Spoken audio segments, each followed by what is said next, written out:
एक और स्टोरी ये थी कि बेंजामिन जो मैरी कैलिस्ट्री का कप्तान था वो एक कट्टर क्रिश्चियन था और मजहबी तनाज़े की वजह से उसने अपने क्रू को मार डाला और बाद में खुद को भी। कुछ महीने साल गुजर गए, एमसी की स्टोरी को फिर बयान किया जाने लगा, लेकिन इस बार कुछ और अंदाज से। 1983 में लॉस एंजलिस टाइम्स ने एक गलत नैरेटिव पेश किया कि शिप बिल्कुल ठीक ठाक हालात में ही मिला था, कुकिंग फायर भी जल रही थी और खाना टेबल पर रखा हुआ था, अभी ठंडा भी नहीं हुआ। लॉग बुक को 1 घंटा पहले ही अपडेट किया था जब शिप मिला था।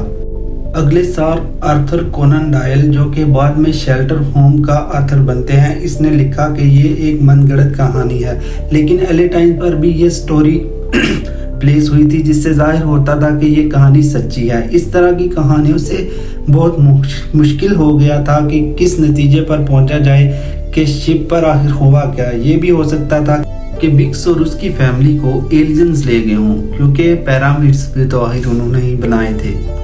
कॉमन सेंस की बात तो यह है कि किसी और लुटेरों की शिप ने इनको लूट लिया होगा। एक और कहानी है कि एमसी एक वाटर सराउंड में फंस गई होगी, जिसकी वजह से शिप में बहुत ज्यादा पानी भर जाने की वजह से क्रू को शिप को छोड़ना पड़ा।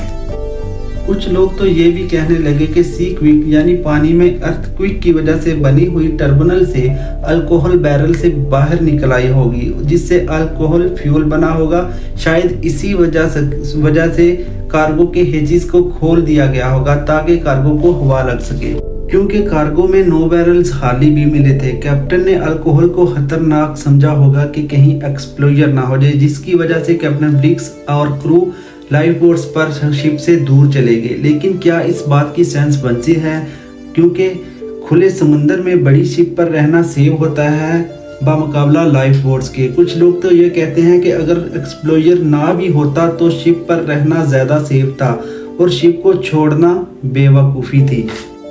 लेकिन उस वक्त अल्कोहल से एक्सप्लोजर के हादसात के बारे में सबको पता था, क्योंकि एक शिप इसी तरह तबाह हो चुकी थी जिसमें अल्कोहल को ले जाया जा रहा था।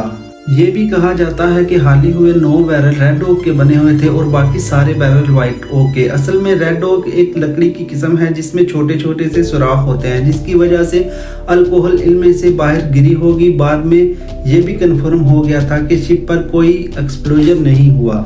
लेकिन 2006 में यूनिवर्सिटी कॉलेज लंदन के डॉक्टर एंड्रिया सेला ने एक तजर्बा किया कि एक्सप्लोजर होने के चांसेस बहुत ज़्यादा थे और एक्सप्लोजर पॉसिबल भी था। इसने एमसी का एक रेप्लिका बनाया और पेपर क्यूब्स बनाए बैरल की जगह, और फिर इसने बोटेन यूज़ की जिससे शिप के जैसा एक्सप्लोजर हो सकता था जहां अल्कोहल गिरी हुई हो।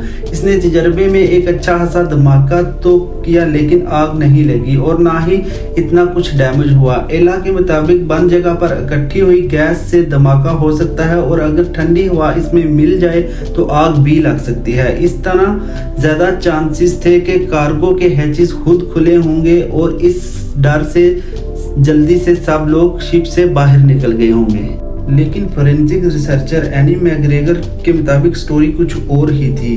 वहां मिलने वाली चीजों को अच्छी तरह जायजा लेने के बाद मैग्रेगर ने बताया कि ब्रिग्स के इंस्ट्रूमेंट टूटे हुए थे और गलत रीडिंग की वजह से वो लोग 120 नॉटिकल माइल्स दूर थे जहां उनको होना चाहिए था। और लॉगबुक में आखिरी रिकॉर्डिंग 1 दिन पहले की थी। ऐसे लग रहा था कि जैसे शिप बदहाल मौसम में फंसी हुई हो और पंप भी टूटा हुआ है। क्रू को कोई आइडिया नहीं था कि शिप में आखिर कितना पानी भर चुका है। अगर ब्रिग्स को यह अंदाजा हो जाता तो वो कोई ना कोई हल निकाल लेते, लेकिन वो जानता था कि अगर ऐसे ही शिप चलती रही तो दूर दूर तक कोई लैंड नहीं मिलेगी और क्रू को लग रहा था कि शिप डूब रही है।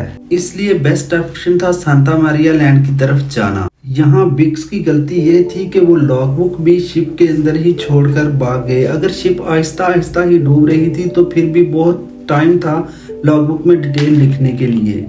19th सेंचुरी में शिप के कप्तान को हर चीज किसी भी हाल में लॉगबुक में लिखना होती थी।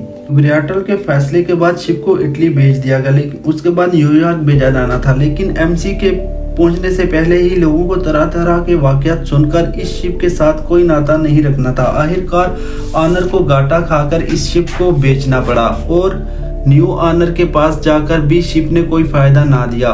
इसके बाद 1879 में सांता हेलेना पर शिप को ले जाया गया मेडिकल हेल्प के लिए, लेकिन पहले कैप्टन की तरह इस कैप्टन की भी शिप के अंदर ही मौत हो गई, जिसके बाद सब इस शिप को कस्ट कहने लगे।